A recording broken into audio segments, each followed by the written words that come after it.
ॐ अज्ञानतिमिरान्धस्य ज्ञानाञ्जनशलाकया चक्षुन्मीलितं येन तस्मै श्रीगुरुवे नमः। जय श्री कृष्ण चैतन्य प्रभो नित्यानंद श्री अद्वैत गदाधर श्रीवासादि गौर भक्तवृंद। हरे कृष्ण कृष्ण कृष्ण हरे हरे, हरे राम राम राम हरे हरे। हरे कृष्ण कृष्ण कृष्ण हरे हरे, हरे राम राम राम हरे हरे। हरे कृष्ण कृष्ण कृष्ण हरे हरे, हरे राम राम राम हरे हरे।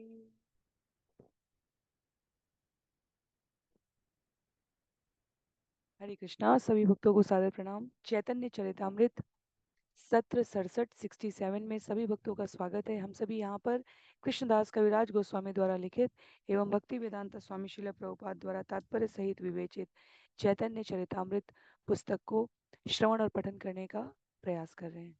इस पुस्तक में पूर्ण पुरुषोत्तम भगवान श्री कृष्ण, जो स्वयं भक्त अवतार चैतन्य महाप्रभु के रूप में आज से करीब 500 साढ़े 500 वर्ष के बीच में उपस्थित होते हैं सामान्य जन के बीच हरिनाम संकीर्तन को, जो कलयुग का युग धर्म बताया गया है शास्त्रों में, उसका प्रवर्तन करने के लिए एक बाह्य कारण के रूप में, और अंतःकरण का कारण ये है कि भगवान स्वयं भक्त का स्वभाव अनुभूत करना चाहते हैं। तो आदि लीला, मध्य लीला एवं अंत्य लीला 3 भागों में चैतन्य महाप्रभु की इस संपूर्ण जीवनी को कृष्णदास कविराज गोस्वामी ने चैतन्य चरितामृत में व्यक्त किया है। हम सभी मध्य लीला श्रवण कर रहे हैं, जहां आज के सत्र में अध्याय संख्या 7 आरंभ होगा, महाप्रभु द्वारा दक्षिण भारत की यात्रा। मध्य लीला में चैतन्य महाप्रभु के संन्यास लिए जाने के बाद की 24वें वर्ष में भगवान ने जब 24 वर्ष प्रथम 24 वर्ष भगवान की बाल्यकाल, किशोर लीला, युवावस्था की लीला, पौगंड लीला, इन सब से संबंधित है। और बाद के 24 वर्ष चैतन्य महाप्रभु की जो संन्यास के उपरांत की लीलाएं हैं, वो मध्य लीला से कृष्णदास कविराज गोस्वामी बताना आरंभ कर रहे हैं।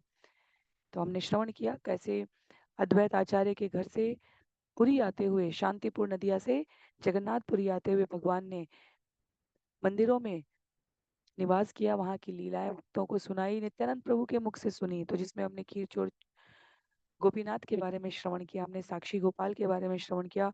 तदुपरांत जगन्नाथपुरी पहुंचने पर भगवान के दिव्य लक्षणों को जान सकने वाले सार्वभौम भट्टाचार्य, जो तब तक मायावादी दर्शन सिद्धांत के अनुयायी थे, वह भगवत कृपा से चैतन्य महाप्रभु की प्रत्यक्ष अनुकंपा से भक्त बन गए, मुक्ति से भक्ति की बातें करने लगे।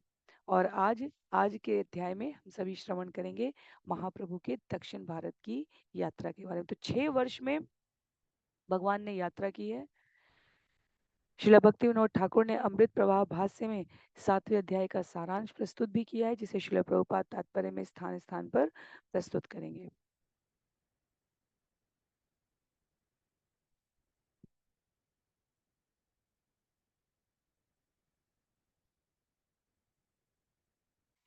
धन्यं तनोमि चैतन्यं वासुदेवं दयाद्रधि नष्टकुष्ठं रूपपुष्टं भक्तितुष्टं चकारयः। श्री चैतन्य महाप्रभु ने वासुदेव नामक ब्राह्मण पर अत्यंत कृपालु होकर उसका कुष्ठ रोग ठीक कर दिया। उन्होंने उसे भक्ति से संतुष्ट एक सुंदर पुरुष में परिवर्तित कर दिया। मैं उन महिमावान श्री चैतन्य महाप्रभु को सादर प्रणाम करता हूँ। तो ये कथा हमें श्रवण करने का लाभ मिलेगा। जय जय श्री चैतन्य जय नित्यानंद, जय अद्वैत चंद्र जय गौर भक्त वृंद।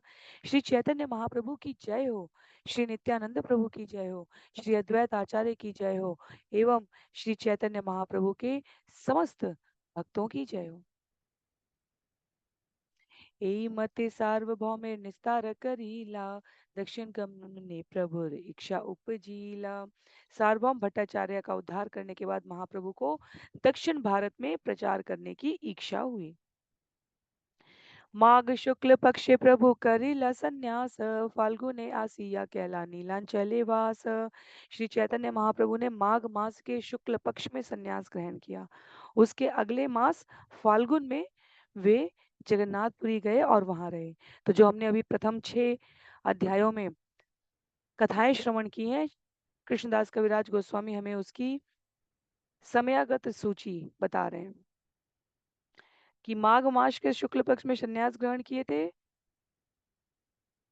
और फाल्गुन में जगन्नाथपुरी गए और वहां रहे। बीच का जो समय था वो उन्होंने अद्वैत आचार्य के यहाँ, जो हमने सुना था, करीब 2 सप्ताह का समय, 10 दिन रहे थे भगवान, वो वहां का वास था। फाल्गुनेर शेषे दोल यात्रा से देखील, प्रेमावेशे ताहा बहु नृत्य गीत कैला। फाल्गुन मास के अंत में उन्होंने दौल यात्रा उत्सव देखा और अपने स्वाभाविक भगवत प्रेम के भावावेश में आकर उन्होंने उस अवसर पर कीर्तन तथा विविध प्रकार से नृत्य किया है। चैत्रे रही कैल सार्वभौम विमोचन, वैशाखेर प्रथमे दक्षिण याई ते हेलमन। चैत्र मास में जगन्नाथपुरी में रहते हुए उन्होंने सार्वभौम भट्टाचार्य का उद्धार किया और वैशाख मास के लगते ही उन्होंने दक्षिण भारत जाने का निश्चय किया है। निज गण आनी कहे विनय करिया, आलिंगन करी सभा श्री हस्ते धरिया। तोमा सभा जानी आमी प्राणाधिक करी, प्राण छाड़ा याय तोमा सभा शाड़ते ना परी। कह रहे हैं भगवान श्री चैतन्य महाप्रभु सभी भक्तों को बुलाकर उनके हाथ पकड़कर विनम्रता पूर्वक, तुम सभी लोग मुझे अपने प्राणों से भी अधिक प्यारे हो। मैं अपना प्राण छोड़ सकता हूँ, किंतु तुम लोगों को छोड़ पाना मेरे लिए कठिन है।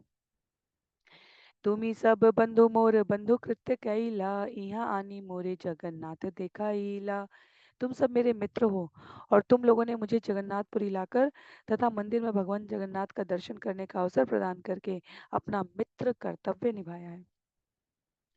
एबे सभा स्थाने मोई मागो एक दाने, सबे मेली आज्ञा देह याई बेदक्षिणे। अब मैं तुम लोगों से एक छोटा सा दान मांग रहा हूँ। कृपा करके मुझे दक्षिण भारत की यात्रा पर प्रस्थान करने की अनुमति प्रदान करें।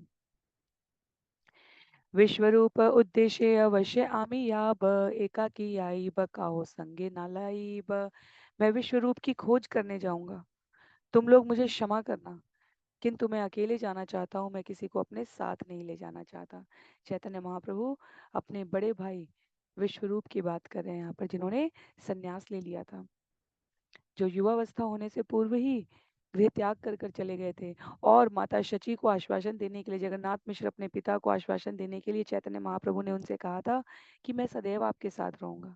समयांतर पर जगन्नाथ मिश्र का देहावसान हो जाता है महाप्रभु के संन्यास ग्रहण करने से पूर्व ही, और इसलिए जब महाप्रभु ने संन्यास ग्रहण किया है तो माता शची को दिए गए वचन कि मैं सदैव आपके साथ रहूंगा, उसकी पूर्ति कराने के लिए नित्यानंद प्रभु ने वो पूरा उपक्रम आयोजित किया था, जिसे हमने श्रवण किया कि कैसे चैतन्य महाप्रभु तो वृंदावन जा रहे थे और नित्यानंद प्रभु ने अद्वैत आचार्य और अन्य भक्तों के सहयोग से उन्हें गंगा नदी को यमुना बतलाकर शांतिपुर में प्रवेश कराया, ताकि मित्रों को, बंधु बांधवों को, माता को दर्शन करने के पश्चात भगवान निर्णय ले सके कि वह उनसे नियमित रूप से जुड़े रहने के लिए क्या करेंगे।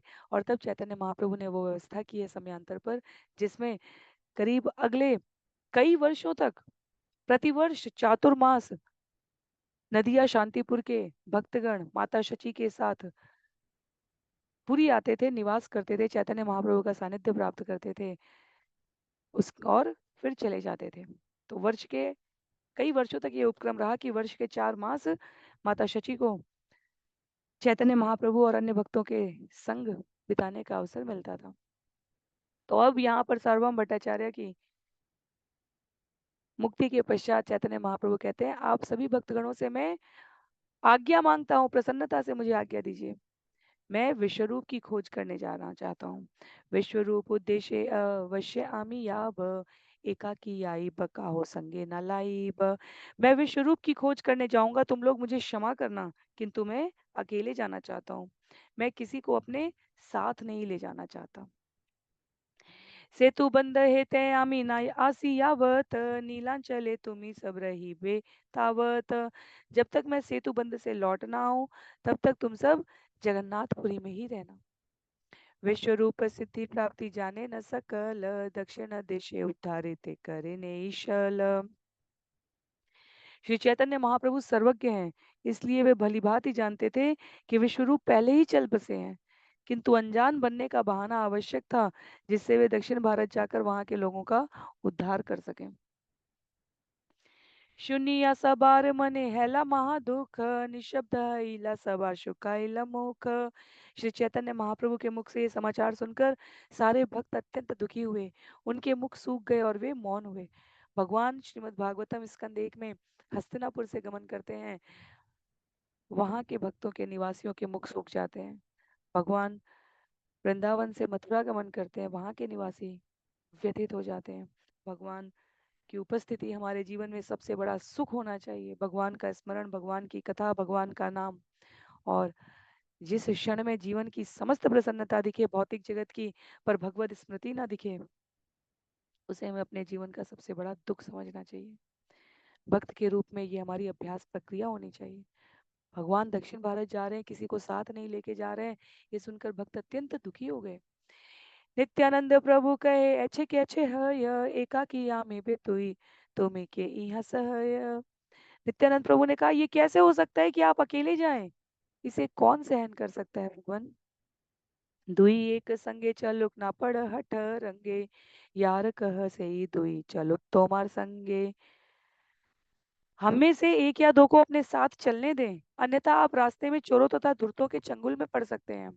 हम में से आप जिन्हें चाहें ले लें, किंतु हर हालत में दो व्यक्तियों को आपके साथ जाना चाहिए। दक्षिणे तीर्थपथ आमी सब जानी, आमी संगे याई प्रभु आज्ञा देई तुमी। मैं दक्षिण भारत के विभिन्न तीर्थ स्थलों के सारे मार्ग जानता हूँ भगवान, बस आप आज्ञा दें तो मैं आपके साथ चला चलूं। प्रभु कहे आमी नर्तक तुम्ही सूत्रधार, तुम्ही याच्या नाचाओ त्याचे नर्तन आमार। चैतन्य महाप्रभु कहते हैं, मैं तो मात्र नर्तक हूँ और डोर खींचने वाले सूत्रधार तो तुम हो। तुम जिस तरह नचाओगे मैं उसी तरह नाचूंगा।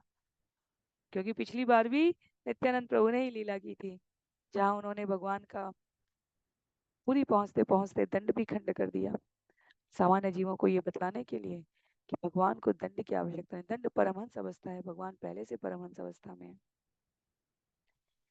संन्यास करिया आम्ही चलीला वृंदावन, तुम्ही आम्हालैया आइले अद्वैत भवन। कहते हैं भगवान परिहास के साथ, संन्यास ग्रहण करने के बाद मैंने वृंदावन जाने का निश्चय किया, किंतु तुम मुझे वहां न ले जाकर अद्वैत प्रभु के घर ले गए। नीलांचल आसिते पथे भांगीला मोर, दंड तोमा सबार गाढ़ स्नेह आमार कार्य भंग। जगन्नाथपुरी आते समय तुमने मेरा संन्यास दंड तोड़ डाला। मैं जानता हूँ कि तुम सबका मुझ पर अतीव स्नेह है, किंतु इससे मेरे कार्य में बाधा पहुंचती है। जगदानंद चाहे आमा विषय भुंजाई ते, यही कहे सही भय चाहिए करी ते। जगदानंद चाहता है कि मैं शरीर इंद्रिय भोग करूं, और वह मुझसे जो जो कहता है वह मैं भयवश करता हूँ। कबू यदि हार वाक्य करी ये अन्यथा, क्रोधे तीन दिन मोरे नाही कहे कथा। यदि कभी मैं उसकी इच्छा के विरुद्ध कार्य करता हूँ कुछ भी, तो वह क्रोधवश 3 दिन तक मुझसे बात नहीं करता। मुकुंद है न दुखी देखी संन्यास धर्म, तीन बारे शीते स्नान भूमि ते शयन।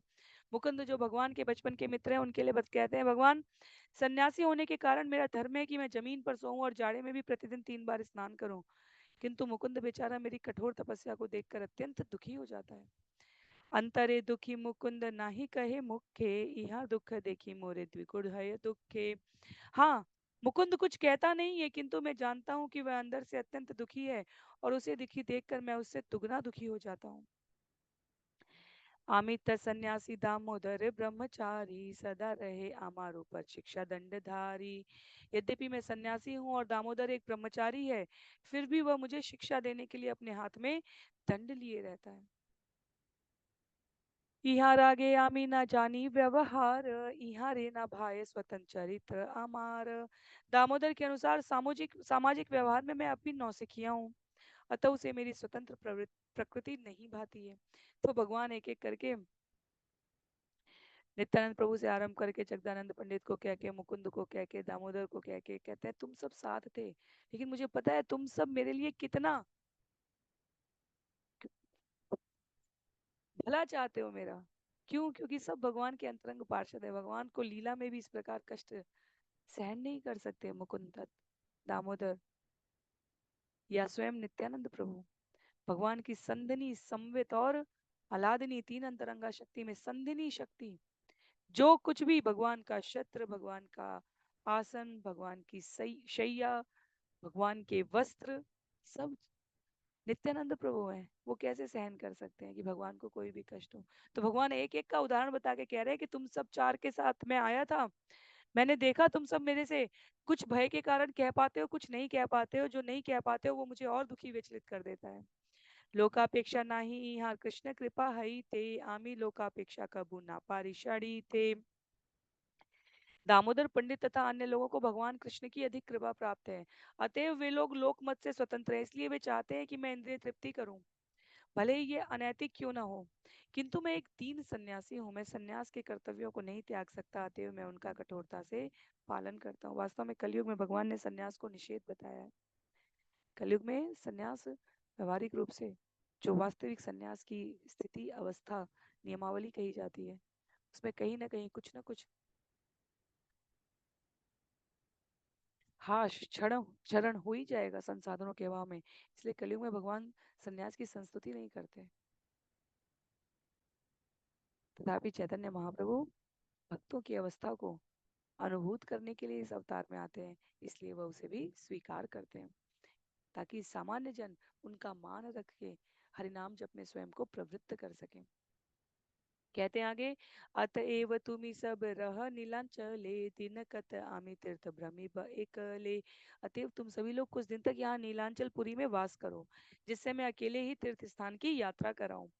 यहाँ सबार वर्ष प्रभु है ये गुणे दोषारोप पक्षले करे गुण आस्वादने। वास्तव में महाप्रभु अपने सारे भक्तों के सद्गुणों के वशीभूत थे। उन्होंने दोषारोपण करने के बहाने उन सारे गुणों का आस्वादन किया है।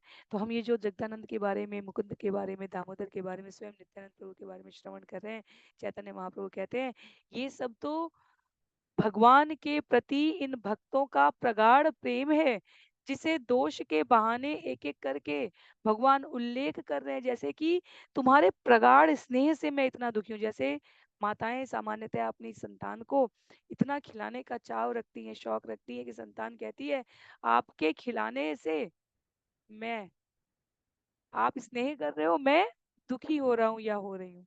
और उन शब्दों में भी अत्यधिक सम्मान होता है, मान होता है, स्नेह होता है। श्रील प्रभुपाद कह रहे हैं कि चैतन्य महाप्रभु के निजी संगी महाप्रभु के प्रगाढ़ प्रेमवश नियम के विरुद्ध आचरण कर रहे हैं, और कभी कभी उनके प्रेमवश महाप्रभु भी सन्यास लिए हुए भी इन नियमों के उल्लंघन करते हुए से प्रतीत होते हैं। लोक दृष्टि से ऐसे उल्लंघन उचित ना माने जाते हो, पर भक्त के लिए भगवान कुछ भी करेंगे। प्रण तोड़ना उचित नहीं है, पर भीष्म पितामह की प्रतिज्ञा के रक्षा के लिए भगवान ने अपनी प्रतिज्ञा तोड़ दी। तो चैतन्य महाप्रभु ये जो दोषारोपण कर रहे हैं, श्रील प्रभुपाद कहते हैं ये अप्रत्यक्ष रूप से ये इंगित करता है कि उनके शुद्ध भगवत प्रेम युक्त व्यवहार से वे अत्यधिक प्रसन्न हैं। गोपियों ने कहा यदि भक्त की रज चाहिए चरणों की और उससे भगवान का सिर दर्द होता हो, तो हम शास्त्र के उन समस्त नियमों का उल्लंघन करने के लिए प्रस्तुत हैं जो भगवान की प्रसन्नता के लिए कार्य करें। वैसे ही चैतन्य महाप्रभु यहाँ भक्त रूप में वो कहते हैं कि तुम सबकी जो प्रसन्नता है उसके लिए मैं कुछ भी करूंगा। भक्त शिरोमणि श्रीमती राधा रानी का भगवान के प्रति जो प्रेम है, वह चैतन्य महाप्रभु इस स्वरूप में जीवंत करने का, अनुभूत करने का प्रयास कर रहे हैं। तो इसलिए ये जो चैतन्य महाप्रभु का अपने भक्तों के प्रति प्रेम है, भगवान और भक्त का आपस में स्नेह है, ये अद्भुत है। ये सामाजिक रीति के विपरीत लगता है, पर ये भगवान के प्रति भक्त की प्रीत दिखाता है। चैतन्य भक्त वात्सल्य कथ्य कथन, आपने वैराग्य दुख करे न सहन। अपने भक्तों के प्रति श्री चैतन्य महाप्रभु में जो प्रेम था उसका सही सही वर्णन कोई भी नहीं कर सकता। उन्होंने संन्यास ग्रहण करने के फलस्वरूप सभी प्रकार के निजी दुखों को सदैव सहन किया है। सेई दुख देखी यही भक्त दुख पाय, सेई दुख तार शक्ति सहन न याय। कभी कभी श्री चैतन्य महाप्रभु असहाय नियम का पालन करते और सारे भक्त उनसे अत्यधिक दुखी हो जाते। यद्यपि महाप्रभु नियमों का कठोरता से पालन करते, किंतु वे अपने भक्तों के दुख को सहन नहीं कर पाते। भक्त मेरे दुख से दुखी है, ये भगवान को पीड़ित कर देता तो गुणे दोषकार चले सभा निषेधिया, एकाकी भ्रमि बेन तीर्थ वैराग्य करिया। अतः उन्हें अपने साथ चलने और दुखी होने से रोकने के लिए श्री चैतन्य महाप्रभु ने उनके गुणों को दोष कहकर घोषित किया। श्रील प्रभुपाद कह रहे हैं महाप्रभु सारे तीर्थ स्थानों का अकेले भ्रमण करना चाहते थे और संन्यास धर्म का दृढ़ता से पालन, इसलिए उन्होंने सबको रोकने की बात कही। तबे चारी जन बहु मिनति करीला, स्वतंत्र ईश्वर प्रभु कबू न मानीला। तब चार भक्तों ने बहुत अनुनय विनय की कि वे महाप्रभु के साथ चलें, किंतु स्वतंत्र पूर्ण पुरुषोत्तम स्वराट भगवान होने के कारण श्री चैतन्य महाप्रभु ने उनकी प्रार्थना स्वीकार नहीं की। तबे नित्यानंद कहे ये आज्ञा तो मार, दुख सुख ये हऊ कर्तव्य अमार। तब नित्यानंद प्रभु ने कहा आपकी आज्ञा मेरा कर्तव्य है, चाहे उससे हमें सुख मिले या दुख मिले, किंतु एक निवेदन करो आरे बार, विचार करी अतः कर अंगीकार। फिर भी मैं आपसे एक निवेदन करना चाहता हूँ, कृपया इस पर विचार करें और यदि उचित समझे तो स्वीकार कर लें। नित्यानंद प्रभु अपना प्रयास किए जा रहे हैं। कॉपी न बहिर्वाश आर जल पात्र, आर किछु नहीं आबे सबे यही मात्र। आप अपने साथ एक लंगोटा बाह्य वस्त्र तथा एक जल पात्र लें। आप इससे अधिक कुछ भी न लें, कम से कम इतना तो लें भगवान। तो मारदुई हस्तबद्ध नाम गणने, जल पात्र बहिर्वास वही बेके मने। जब आपके दोनों हाथ सदैव नाम जप तथा पवित्र नाम जप की गिनती करने में लगे रहेंगे, तो आप जलपात्र तथा बाह्य वस्त्रों को किस प्रकार ले जाएंगे? इसके लिए क्या करिए, उल्लेख कर रहे हैं यहाँ पर, ये श्री चैतन्य महाप्रभु नाम जप कर रहे हैं, उसकी महिमा बताते हुए श्रील प्रभुपाद ने तात्पर्य में लिखा है कि नित्यानंद प्रभु के ये कहने का आशय है कि चैतन्य महाप्रभु एक नियमित संख्या निश्चित संख्या में जाप करते ही थे। उसी प्रकार हमारे अन्य भक्तों ने भी, जैसे हरिदास ठाकुर का आगे पूरा पूरा अध्याय आएगा उनके नाम गणन की महिमा का और उससे संबंधित लीलाओं का। तो नित्यानंद प्रभु कह रहे हैं कि जब आपके दोनों हाथ इस प्रक्रिया में संलग्न रहेंगे भगवान, तो आप बाह्य वस्त्र और अन्य सामान कैसे ले जा पाएंगे? प्रेमावशे पथे तुम्ही हबे अचेतन, ये सब सामग्री तोमार के करे रक्षण। जब आप रास्ते में भगवत प्रेम के आवेश में अचेत हो जाएंगे, तो आपके सामान की जलपात्र वस्त्र आदि की रक्षा कौन करेगा भगवान? कृष्णदास नामे ए सरल ब्राह्मण, इहो संगे करिल धर निवेदन। श्री नित्यानंद प्रभु ने आगे कहा, यह कृष्णदास नामक एक सीधा साधा ब्राह्मण है, कृपया इसे अपने साथ ले जाएं, ये मेरी विनती है। तो कृष्णदास नाम कई आए हैं चैतन्य महाप्रभु की लीला में, उसके पश्चात भी आए हैं। इस पुस्तक के रचनाकार भी कृष्णदास कविराज गोस्वामी हैं। श्रील प्रभुपाद यहाँ स्पष्ट करना उचित समझते हैं कि यह कृष्ण दास काला कृष्णदास के नाम से जाना जाता था, पर काला कृष्णदास भी दो हुए हैं। तो ये वो कृष्णदास नहीं है जिनका उल्लेख गौर गणोदेश दीपिका में हुआ है कि वह 12 गोपालों में से एक थे। वे नित्यानंद प्रभु के महान भक्तों में माने जाते हैं। ये जो काला कृष्णदास नामक ब्राह्मण महाप्रभु के साथ अभी दक्षिण भारत और बंगाल की यात्रा पर भी जाएंगे, यह मध्य लीला आगे अभी अध्याय 10 श्लोक संख्या 62 से लेकर 79 में भी प्रयोग होगा। तो स्पष्ट कर रहे हैं श्रील प्रभुपाद की इन दोनों को एक नहीं समझना है। अभी के लिए हमें इतना समझना है कि दक्षिण भारत की यात्रा पर नित्यानंद प्रभु अनुरोध करते हैं कि आप कृष्णदास ब्राह्मण को साथ में लेते जाएं भगवान। जल पात्र वस्त्र वही तोमा संगे या बे, ये तो मार इच्छा कर किशु न बली बे। वो आपका जलपात्र तथा वस्त्र वहन करेगा, आप चाहे जो भी करेंगे वो एक शब्द नहीं बोलेगा। तो भगवान ने कहा ना कि तुम सब मुझे रोकते टोकते हो, तो इसलिए नित्यानंद प्रभु कहते हैं ये कुछ नहीं कहेगा भगवान, बस आप संग रखें। तबे तार वाक्य प्रभु करी अंगीकारे, ताहा सभा लैया गैला सार्वभौम घरे। श्री चैतन्य महाप्रभु के अनुरोध को मानकर, क्षमा कीजिए, श्री नित्यानंद प्रभु के अनुरोध को मानकर भगवान चैतन्य ने अपने सारे भक्तों को साथ लिया और वे सार्वभौम भट्टाचार्य के घर गए। नमस्कारी नमस्कारी सार्वभौम आसन निवेदिल, सभा कार्य मिली तबे आसने वसील। सार्वभौम भट्टाचार्य ने उनके प्रविष्ट होते ही महाप्रभु को नमस्कार किया और उन्हें बैठने को आसन दिया। फिर अन्य सारे भक्तों को बैठाने के बाद भट्टाचार्य स्वयं बोले, नाना कृष्ण वार्ता कही कही ल तहारे तोमा ठाई आईला आज्ञा मागी बारे। भगवान कृष्ण विषयक विविध वार्ताएं करने के बाद श्री चैतन्य महाप्रभु ने सार्वभौम भट्टाचार्य को बतलाया, मैं तो आपके यहाँ आपका आदेश प्राप्त करने आया हूँ। संन्यास करी विश्वरूप गिया छे दक्षिणे अवश्य करी आमी तार अन्वेषणे। मेरा बड़ा भाई विश्वरूप संन्यास लेकर दक्षिण भारत चला गया है, अब मुझे उसकी खोज करने जाना है। आज्ञा देह अवश्यामी दक्षिणे चलीब तोमार आज्ञा ते सुखे ले उठी आसीब। कृपया मुझे जाने की अनुमति दें क्योंकि मुझे दक्षिण भारत की यात्रा करनी है। आपकी आज्ञा से मैं शीघ्र ही सुखपूर्वक वापस लौट आऊंगा। आगे हमें पता चलेगा भगवान की कौन कौन सी प्रमुख लीलाएं इस दक्षिण भारत की यात्रा में हो रही है और क्यों भगवान इस आज्ञा को प्राप्त करने के लिए भक्तों के मुख से इतने व्यग्र हैं।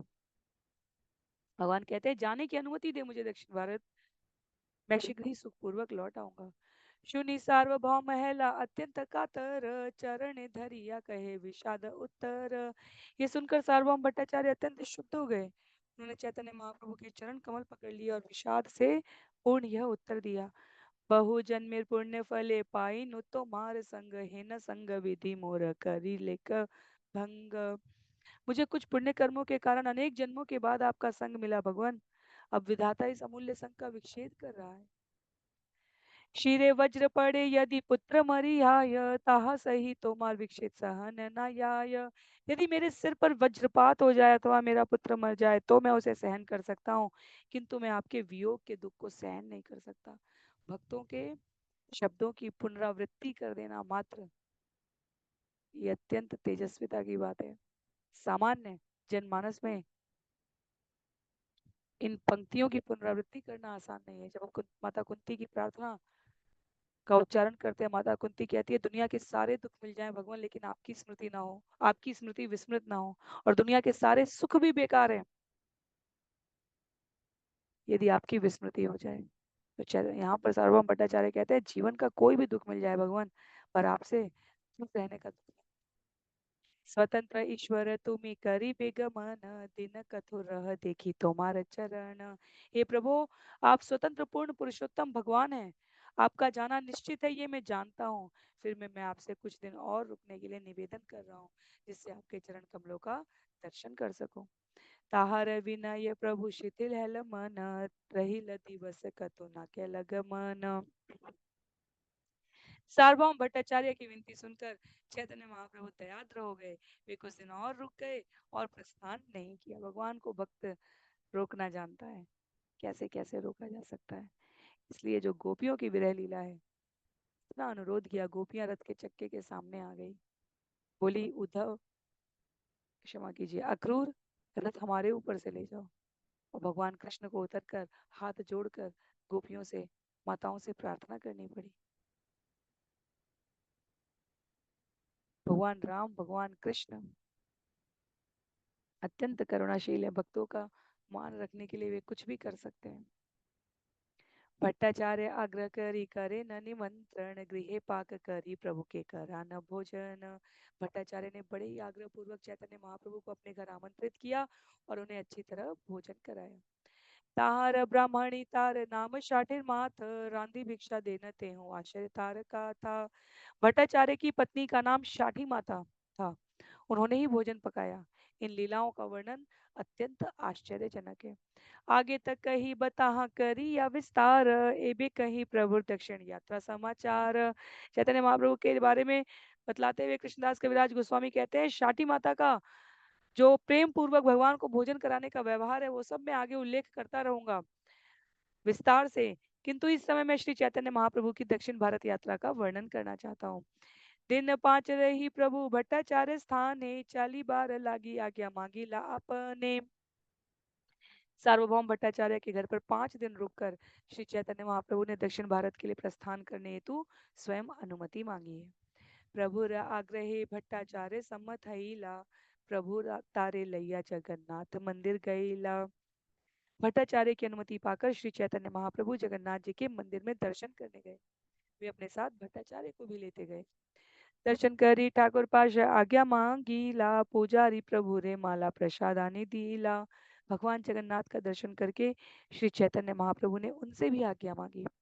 तब पुजारी ने महाप्रभु को तुरंत प्रसाद और माला लाकर दे दी। आज्ञा माला पाया हर्षे नमस्कार करी, आनंदे दक्षिण देशे चले गौर हरि। माला के रूप में भगवान जगन्नाथ जी की आज्ञा पाकर श्री चैतन्य महाप्रभु ने उन्हें नमस्कार किया और अत्यंत प्रसन्न चित्त होकर दक्षिण भारत की यात्रा की है। भट्टाचार्य संगे आर यतन निज गण, जगन्नाथ प्रदक्षिणा करी करी लागमन। अपने निजी संगियों तथा सार्वभौम भट्टाचार्य के साथ श्री चैतन्य महाप्रभु ने जगन्नाथ जी की वेदी की प्रदक्षिणा की है। तत्पश्चात वे अपनी दक्षिण भारत की यात्रा पर रवाना हो गए। समुद्र तीरे तीरे आलाल नाथ पथे, सार्वभौम कही लेना आचार्य गोपीनाथे। जब महाप्रभु समुद्र तट पर स्थित आलाल नाथ के मार्ग पर जा रहे थे, तब सार्वभौम भट्टाचार्य ने गोपीनाथ आचार्य को निम्नलिखित आदेश दिया। चारी कौपिन बहिर्वास राखी याक्षी घरे, ताहा प्रसादान लैया आई स विप्र द्वारे। मैंने घर पर कौपीन तथा बाहरी वस्त्रों के जो 4 जोड़े रख छोड़े हैं उन्हें लेते आइए, और साथ में कुछ जगन्नाथ जी का प्रसाद भी लेते आइए। किसी ब्राह्मण की सहायता से ये सारी चीजें लेते आइए। तबे सार्वभौम कहे प्रभु रचरणे, अवश्य पालिबे प्रभु मोर निवेदने। तब श्री चैतन्य महाप्रभु जब श्री चैतन्य महाप्रभु विदा हो रहे थे, तो सार्वभौम भट्टाचार्य ने उनके चरण कमलों पर निवेदन किया, हे प्रभु, मेरी एक अंतिम प्रार्थना है और मुझे आशा है कि आप उसे अवश्य पूरी करेंगे। रामानंद राय आछे गोदावरी तीरे, अधिकारी हयंते हो विद्यानगरे। गोदावरी नदी के किनारे स्थित विद्यानगर नामक नगरी में रामानंद राय नामक एक जिम्मेदार सरकारी अधिकारी है। तो भक्ति विनोद ठाकुर वर्तमान प्रासंगिकता के साथ उस स्थान का उल्लेख करते हुए कहते हैं कि विद्यानगर आजकल पोरबंदर के नाम से विख्यात है, जो पश्चिम भारत के गुजरात पंथ के भी एक पोरबंदर नाम में उपस्थित है। तो कहने का आशय यहाँ पर यह है कि प्रभु चले हैं पुरी से और बात हो रही है गुजरात प्रांत के पोरबंदर की।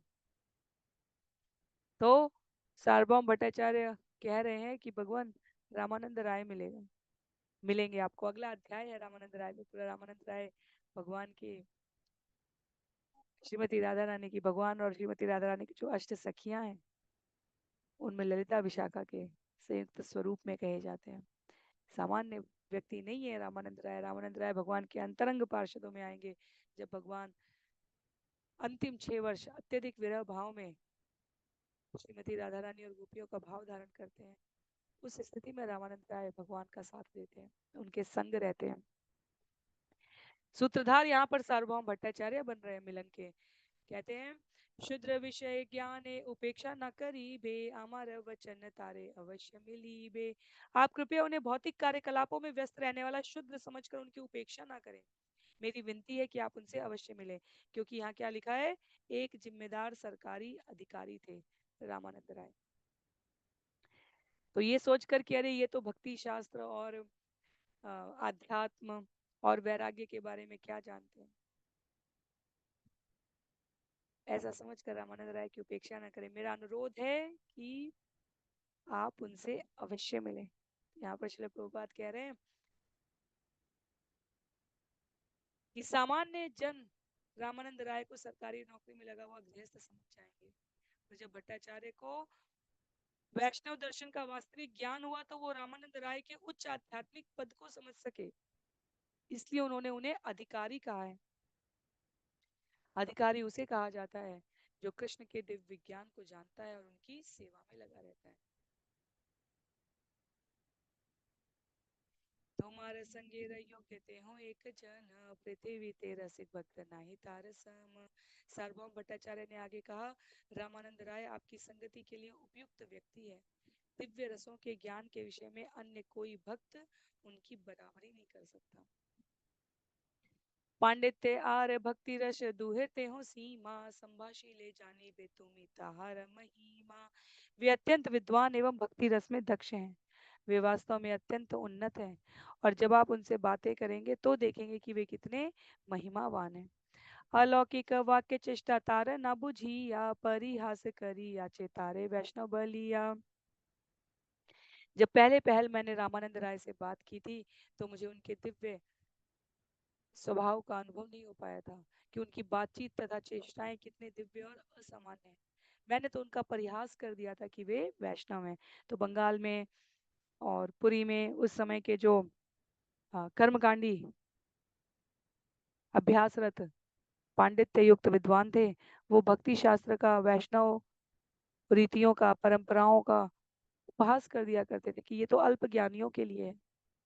उसी अर्थ में यहाँ पर सार्वभौम भट्टाचार्य कह रहे हैं कि वह पूरे समय भाव की, रस की, कीर्तन की, सेवा की बातें करते थे। मुझे तो बहुत उपहास योग्य लगा था भगवान, क्योंकि चैतन्य महाप्रभु के सानिध्य से पहले सार्वभौम भट्टाचार्य कौन थे, ये सब हमने पिछले अध्याय में श्रवण किया कि वह वेदांत दर्शन सूत्र की शुष्क व्याख्या करने वाले, निराकार निर्विशेषवाद, इन सब में थे। साकार स्वरूप भगवान की हर्षण सेवा करते हुए उनका सानिध्य प्राप्त करना, इससे तो उन्हें कोई वास्ता ही नहीं था।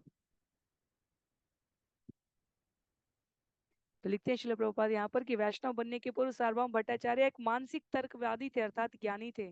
तो वे सदा वैष्णवों का मजाक उड़ाया करते थे। वैष्णव कभी ज्ञानियों की चिंतन पद्धति को नहीं मानता। भगवत गीता का ज्ञान योग और कर्म योग जहाँ संयुक्त हो सके वहां भक्ति योग आता है। ज्ञान और कर्म अपने आप में स्वतंत्र रूप से पर्याप्त नहीं है भगवत प्राप्ति कराने के लिए। उसके लिए भक्ति योग का संग चाहिए ही चाहिए। जब भगवान कहते हैं भगवत गीता में, तेषाम सतत युक्ता नाम भजताम प्रीति पूर्वकम ददामी बुद्धि योगम तम ये न मामोपयांति। तेषाम वे सब जो निरंतर, तेषाम सतत लगातार, तेषाम सतत युक्ता नाम सभी प्रकार से, भजताम प्रीति पूर्वकम अपने समर्थ सामर्थ्य से मेरी पूजा करते हैं, भक्ति करते हैं, ददामी देता हूं मैं उनको, बुद्धि योग ऐसी बुद्धि, तेना जिससे, माम उपायंती मेरे पास पुनः वापस आ सके। तो सार्वभौम भट्टाचार्य को भी स्मरण आ रहा है कि रामानंद राय वो कोई साधारण व्यक्ति नहीं थे, वैष्णव पद को धारण किए हुए भगवान के परम भक्त हैं। इसलिए कहते हैं, तोमार प्रसादे ए बे जानी नु तार तत्व संभाषीले जानी बे तार ये मन महत्व। भट्टाचार्य ने कहा, आपकी कृपा से मैंने अब रामानंद राय को वास्तव में समझा है। आप उनसे बातें करेंगे तो आप भी उनकी महानता को स्वीकार करेंगे। अंगीकार करी प्रभु ताहर वचन तारे विदाय दिते दिते तारे कैला आलिंगन। श्री चैतन्य महाप्रभु ने सार्वभौम भट्टाचार्य की इस अनुरोध को मान लिया कि वे रामानंद राय से अवश्य मिले। महाप्रभु ने सार्वभौम से विदा लेते हुए उनका आलिंगन किया है। घरे कृष्ण भजी मोरे करी आशीर्वादे नीलांचले आसी ये न तोमार प्रसादे। श्री चैतन्य महाप्रभु ने भट्टाचार्य से कहा कि जब वे अपने घर में भगवान कृष्ण की भक्ति में लगे हों तब वे उन्हें आशीर्वाद देते रहें, जिससे सार्वभौम की कृपा से वे पुनः जगन्नाथपुरी वापस आ सकें। चैतन्य महाप्रभु और सार्वभौम भट्टाचार्य में करीब दुगने वर्ष का अंतर होगा, इसलिए सार्वभौम भट्टाचार्य उनको युवा सन्यासी के रूप में देखकर इस प्रकार पुत्रवत स्नेह से भावयुक्त हैं, इसलिए वो उनको छोड़ना नहीं चाहते, उनको अकेले जाने देना नहीं चाहते। और चैतन्य महाप्रभु भी इस भक्त वत्सलता को समझते हैं, स्वीकार करते हैं। तो कहते हैं, जब जब आप भगवान के सामने भक्ति करें तो मेरे बारे में भी स्मरण करिएगा, क्योंकि जैसे सामान्य जगत में माता पिता संतान दूर होने पर उनके लिए प्रार्थना करते हैं, उनके सकुशल कुशल मंगल होने की, वैसे ही चैतन्य महाप्रभु सार्वभौम भट्टाचार्य के साथ उनके इस वात्सल्य भाव का विनिमय कर रहे हैं कि आप मेरे लिए चिंतित हैं, तो मैं भी आपसे अनुरोध करता हूँ कि आप जब जब भक्ति कर रहे हो तब तब आप मुझसे, मेरे लिए भगवान से मंगल कामना की मैं पुनः वापस आ जाऊं, ऐसी प्रार्थना करिएगा। कहते हैं श्रील प्रभुपाद कि सन्यासी गृहस्थ से ऐसी प्रार्थना की बात करे, ये सामान्य जगत को विपरीत लग सकता है, पर जब भक्त के स्तर पर देखा जाए तो यह भगवान का पूर्णतया उचित आचरण है। इत बलि महाप्रभु करिला गमन मूर्छित हैया ताहा पड़ीला सार्वभौम। ये कहकर श्री चैतन्य महाप्रभु अपनी यात्रा पर चल पड़े और इधर सार्वभौम भट्टाचार्य तुरंत मूर्छित होकर पृथ्वी पर गिर पड़े। भगवान के विरह को सहन करने के लिए भक्त कभी तैयार नहीं होता। तारे उपेक्षिया कैल शीघ्र गमन के बुझीते पारे महाप्रभुर चित्त मन। यद्यपि सार्वभौम भट्टाचार्य मूर्छित हो गए, किंतु श्री चैतन्य महाप्रभु ने इस पर ध्यान नहीं दिया। अब प्रत्युत वे तुरंत वहां से चले गए। भला श्री चैतन्य महाप्रभु के मन तथा मनोभाव को कौन समझ सकता है। तो चैतन्य सामान्यतः फिर पुनः यही लगेगा कि चैतन्य महाप्रभु को उनकी देखभाल करनी चाहिए थी, प्रतीक्षा करनी चाहिए थी उनकी चेतना लौट आने की, पर वे निकल गए, क्योंकि उन्हें पता था कि यदि वे प्रतीक्षा करेंगे तो पुनः स्नेह के इस सागर में आलोड़ित होते हुए सार्वभौम के लिए विरह को अनुभूत कर पाना और अधिक कठिन हो जाएगा। महानुभावेद चित्ते स्वभावे हय पुष्प सम कोमल कठिन वज्रमय। एक महान व्यक्ति के मन का स्वभाव ऐसा ही होता है, कभी वो फूल के समान कोमल हो जाता है, कभी वज्र के समान कठोर हो जाता है। व्रजादपि कठोराणि मृदुनि कुसुमादपि लोकोत्तराणाम चेतांशी कोनो विज्ञातुमीश्वर। सामान्य व्यक्ति से ऊंचे व्यवहार वालों के हृदय कभी वज्र से भी अधिक कठोर होते हैं तो कभी फूल से भी अधिक कोमल होते हैं। महापुरुषों में ऐसे विरोधाभास को समझने में कौन समर्थ हो सकता है। कहीं कभी ये पंक्ति मैंने श्रवण की थी, पठन की थी, जो बहुत व्यवहारिक है और समझ में आने योग्य है, कि महापुरुषों के जीवन चरित्र के ताप से सबसे अधिक उनके निकटस्थ ही पीड़ित होते हैं, क्योंकि महापुरुषों के चरित्र का ऐसा तेज होता है, उसकी जो आंच होती है, चाहे विरह का दुख हो अथवा उनके द्वारा लिए गए कठोर निर्णयों को निभाने की उनकी प्रतिबद्धता। महापुरुषों के जो निकटस्थ होते हैं, महापुरुष अपने जिस प्रण के प्रति संकल्पित हो, उस तेज को, ताप को सहने का कष्ट जो उनके जितना नदी नजदीक है उसको ही मिलेगा। जैसे कोई सन्यासी हो, कोई प्रसिद्ध क्रांतिकारी आंदोलन करता, कोई भी, कोई बहुत प्रसिद्ध डॉक्टर हो, कुछ भी, कोई भी व्यवसाय हो, सामान्य जगत के लिए वो समाजोद्धारक लगता है, पर जो निकटस्थ संबंधी है उनके लिए तो ये वियोग का अवसर होता है। उनका स्नेह कभी पूरित नहीं हो पाता, क्योंकि वो महापुरुष व्यक्तित्व अन्यों के कल्याण और उद्धार के लिए इतना संकल्पित होता है। तो यहाँ इतने प्रिय शिष्यों को, पार्षदों को, अंतरंग सखाओं को छोड़कर भगवान निकल रहे हैं। पीड़ित कौन हो रहा है? अन्यों का तो उद्धार होगा। दक्षिण भारत में जिनको जिनको दर्शन मिलने वाला है, आगे जो जो कथाएं आने वाली हैं, उनका तो उद्धार होगा, पर भगवान से विरह की पीड़ा कौन सहेंगे? भगवान के निकटस्थ भक्त। तो इसलिए कहते हैं, नित्यानंद प्रभु भट्टाचार्य उठाई ल तार लोक संगे तारे घरे पठाई ला। श्री नित्यानंद प्रभु ने सार्वभौम भट्टाचार्य को उठाया और उनके लोगों की सहायता से उन्हें उनके घर भेज दिया।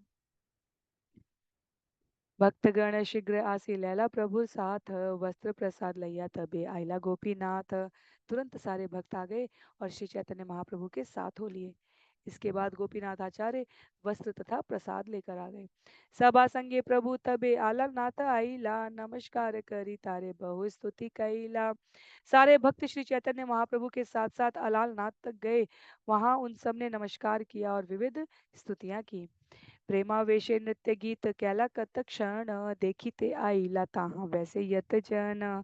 श्री चैतन्य महाप्रभु ने कुछ समय तक अत्यधिक भावावेश में नृत्य और कीर्तन किया। पड़ोस के सारे लोग उन्हें देखने चले आए। चौदी केते सब लोक बले हरि हरि प्रेमावेशे मध्य नृत्य करी गौर हरि। गौर हरि के नाम से विख्यात श्री चैतन्य महाप्रभु के चारों ओर लोग जोर जोर से हरि नाम का उच्चारण करने लगे।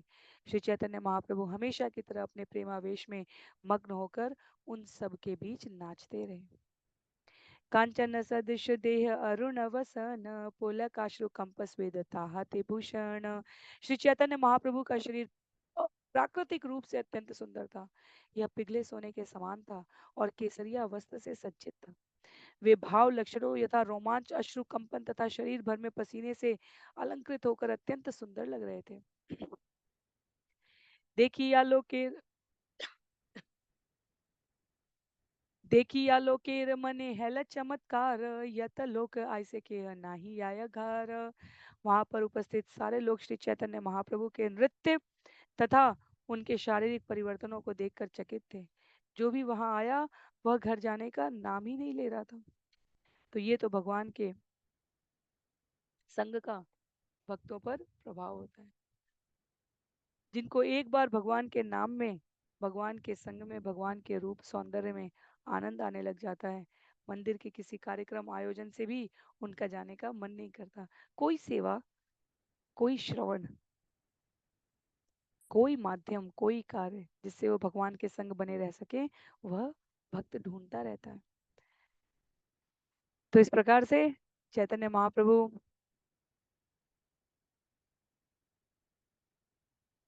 अपनी यात्रा से पूर्व सभी को आनंदित करते हुए कीर्तन कर रहे हैं।